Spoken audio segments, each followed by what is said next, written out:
So a lot of video games now have custom cursors and whatnot. So today we are gonna be seeing how we can add custom cursors. So let's begin. I mean, I really think you should.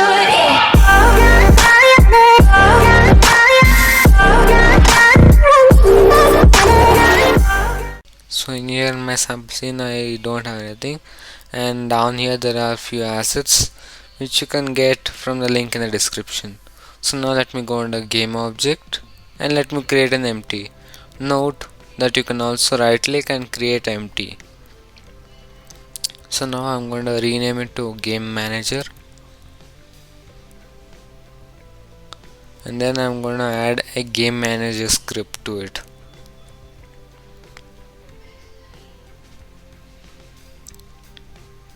Let me edit this script.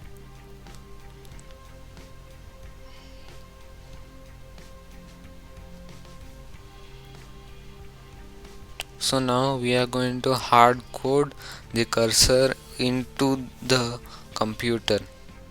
But you may say there is also another way to do this. You can go into edit, project settings, and then a default cursor you can drag in you whatever you want. Let me drag in the pointer, and now you see it does appear, but it is its shape is kind of squished. Let me show you what I mean.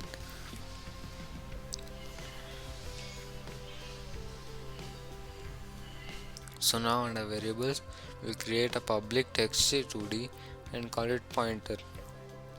In the start function I'm going to say cursor dot set cursor, and then first we are going to provide texture 2D which is a pointer, and then a new vector 2 which is a hotspot, and we are going to say 0 on the x and 0 on the y, and then we are going to say cursor mode dot force software, so that we are forcing it into the computer. So now let me drag in the pointer over here, let me save it and let me hit play. And as you see, the shape has kind of retained it, and it is now very much better than what it was previously. So that is why hard coding it would be better than adding it in the project settings. Just remove it in the project settings. So now let's we are gonna add this hand also. So now let me go on a game object and we'll create UI and a text object also. We are gonna change it to constant pixel size, as when I scale the screen down the text disappears.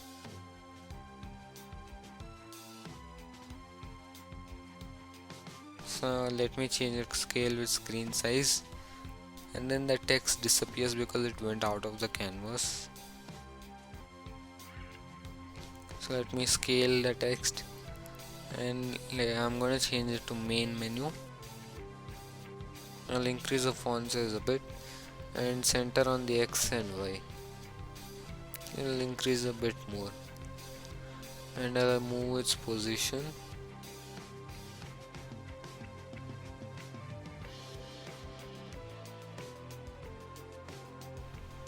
Let me change the color of the background to make it a bit bright.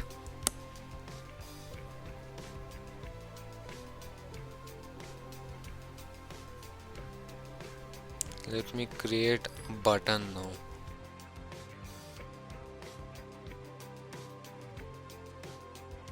I'll drag in the button nil sprite, and I'm gonna set it to native size. Well, that's very big, so let me scale it down and then change its position.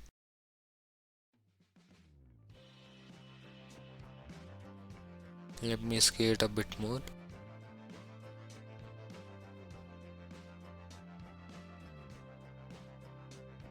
And then what about the text, you say?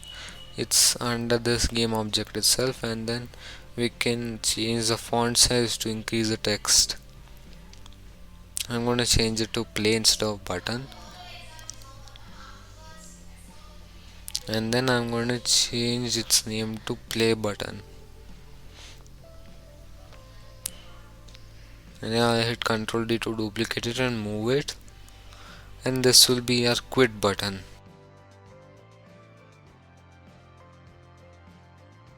And then we are going to be adding an event trigger, and we'll add a new pointer enter and a pointer exit trigger.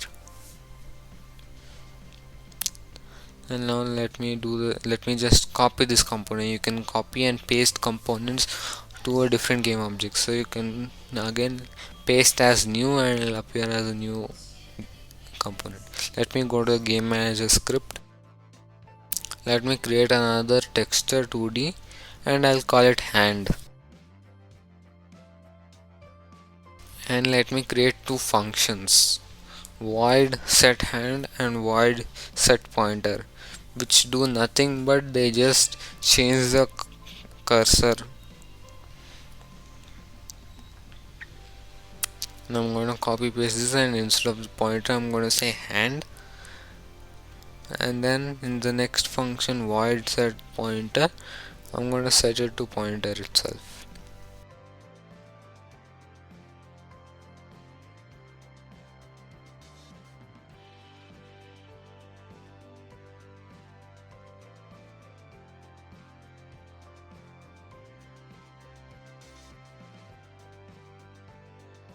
And we should not forget, we should make it public or else it will not be visible.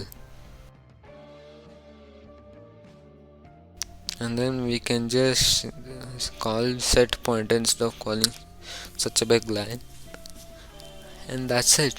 That's all you have to do. We'll remove this update function, and if you want you can remove the two using syntax also.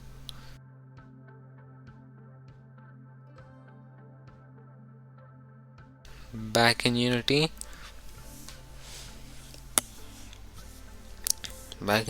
we'll drag in our hand texture,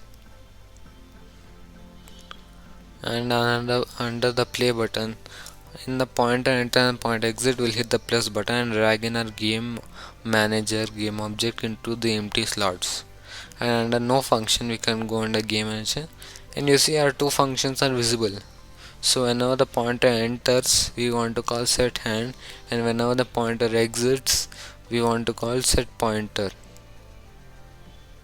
And then we'll copy this component. We can paste the values also, so paste values. So and let me hit play,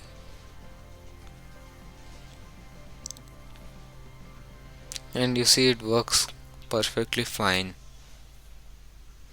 and it's really good also.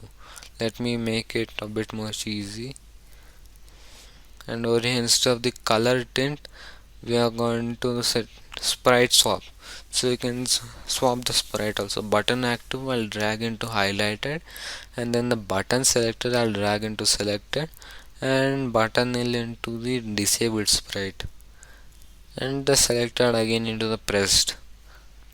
And then again I'll copy this component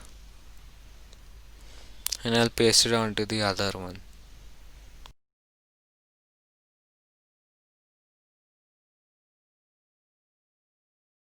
And that's it. There you go. We have created our custom cursors. So that's it for this video. Thank you. Please share, like, subscribe, and stay tuned for more videos.